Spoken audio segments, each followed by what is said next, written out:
Question क्या है हमारा, two equal mass m1 m2 moving along a same straight line with velocity +3 metre per second and -5 metre per second respectively collide elastically, ध्यान देना elastically collide किया है, their velocity after the collision will be, टकराने के बाद क्या इसका velocity होगा। बहुत ही आसान क्वेश्चन है, ऐसा क्वेश्चन आएगा तो आपको सॉल्व करने की बिल्कुल ज़रूरत नहीं है, 2 सेकंड में सॉल्व कर देना। ध्यान देना कंडीशन क्या होना चाहिए, कंडीशन क्या होना चाहिए, मास इक्वल होना चाहिए या आइडेंटिकल मास होना चाहिए। यहाँ पे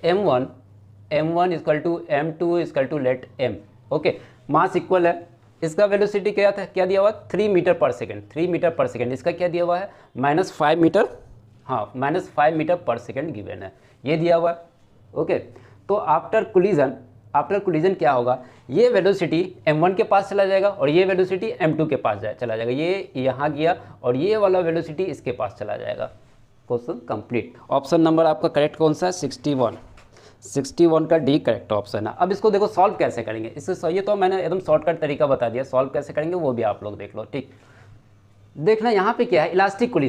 कोलिजन में कोफिशिएंट ऑफ रिस्टिट्यूशन का वैल्यू क्या होता है, E=1 होता है और E का फॉर्मूला क्या होता है, velocity of separation by velocity of approach,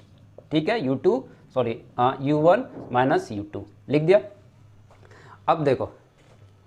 V2 और V1 हमें क्या करना, फाइंड करना है, E का वैल्यू दिया हुआ है E=1 लिख दिया, V2 और V1 हमें तो फाइंड ही करना है, U1 का वैल्यू दिया हुआ है यहाँ से 3 मीटर पर सेकेंड, ठीक है,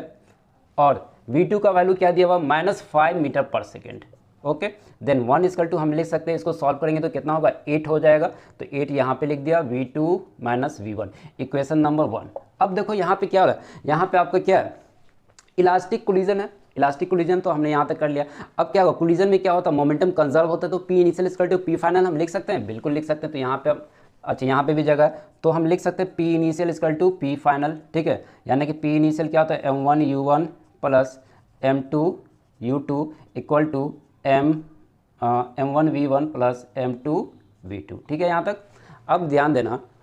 यहाँ पे वैल्यू पुट करने जा रहे हैं, m1 की जगह पे m लिखेंगे, m1 की जगह पे m लिखेंगे, u1 की जगह पे कितना दिया 3 मीटर पर सेकेंड लिख दिया, 3 मीटर पर सेकेंड, इसके बाद प्लस m2 की जगह पे m लिखेंगे, -5 लिखेंगे और यहाँ पे m v1 फाइंड करना है और v2 हमें फाइंड करना है, ठीक है। मास कैंसिल आउट हो जाएगा, अब यहाँ पे क्या होगा 2 होगा, -2 equal to v1 plus v2, ये भी मास कैंसिल होगा। इक्वेशन नंबर 2, दोनों को क्या करेंगे, इक्वेशन 1 और 2 को ऐड कर देते हैं, देखते हैं ऐड कर देते हैं, हाँ ऐड कर देते हैं। तो हम यहाँ पे लिख रहे हैं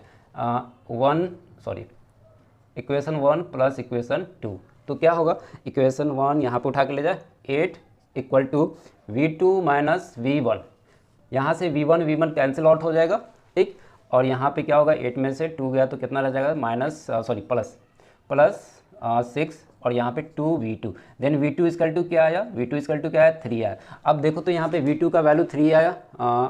यहाँ पे हाँ देखो ये हमने बताया था सेकेंड वाला जो मास है वो किसका वेलोसिटी लेगा, फर्स्ट वाले मास का, तो आ गया। अब जब v2 का वैल्यू यहाँ पे आपने फाइंड कर लिया है v2 का, तो v1 भी फाइंड हो सकता है, v2 का वैल्यू पुट करते या तो इसमें या इसमें, इक्वेशन 2 में हमने पुट कर दिया, देखो -2 इक्वल टू v1 और यहाँ पे +3, तो v1 इक्वल टू -5 आ जाएगा।